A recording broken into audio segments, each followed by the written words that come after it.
మాజీ ముఖ్యమంత్రి కేసీఆర్ కు కాళేశ్వరం కమిషన్ నోటీసులు జారీ చేసింది. కేసీఆర్ తో పాటు మాజీ మంత్రులు హరీష్ రావు, ఈటెల రాజేంద్రలకు కూడా నోటీసులు అందించినట్లు సమాచారం. జూన్ 5న కేసీఆర్ ను, జూన్ 6న ఈటెలను, జూన్ 9న హరీష్ రావును విచారణకు పిలిచింది కమిషన్. కాగా కేసీఆర్ న్యాయ నిపుణులతో చర్చిస్తున్నట్లు తెలుస్తోంది. హరీష్ రావు మాత్రం కమిషన్ ముందు విచారణకు హాజరు కావాలని నిర్ణయించుకున్నట్లు సమాచారం.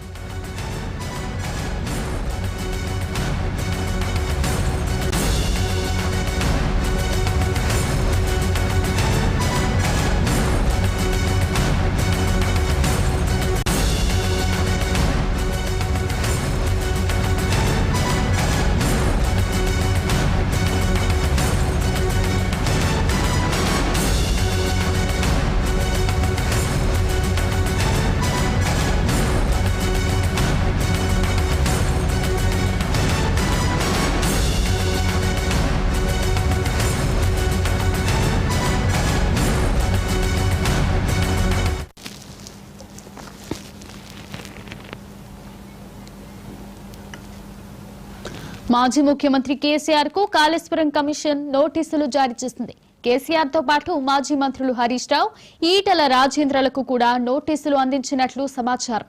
జూన్ 5న కేసీఆర్ ను, జూన్ 6న ఈటెలను, జూన్ 9న హరీష్ రావును విచారణకు పిలిచింది కమిషన్. కాగా కేసీఆర్ న్యాయ నిపుణులతో చర్చిస్తున్నట్లు తెలుస్తోంది.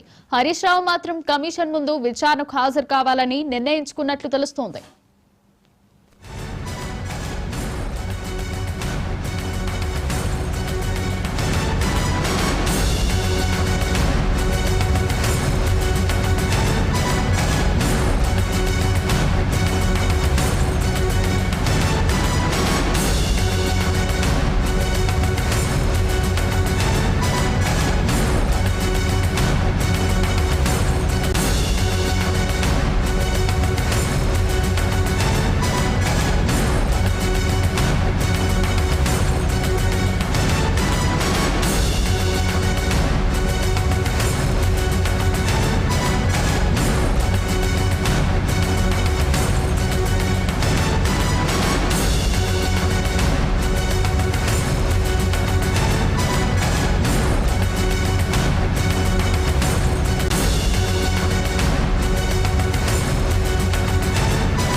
మాజీ ముఖ్యమంత్రి కేసీఆర్ కు కాళేశ్వరం కమిషన్ నోటీసులు జారీ చేసింది. కేసీఆర్ తో పాటు మాజీ మంత్రులు హరీష్ రావు, ఈటెల రాజేంద్రలకు కూడా నోటీసులు అందించినట్లు సమాచారం. జూన్ 5న కేసీఆర్ ను, జూన్ 6న ఈటెలను, జూన్ 9న హరీష్ రావును విచారణకు పిలిచింది కమిషన్. కాగా కేసీఆర్ న్యాయ నిపుణులతో చర్చిస్తున్నట్లు తెలుస్తోంది. హరీష్ రావు మాత్రం కమిషన్ ముందు విచారణకు హాజరు కావాలని నిర్ణయించుకున్నట్లు సమాచారం.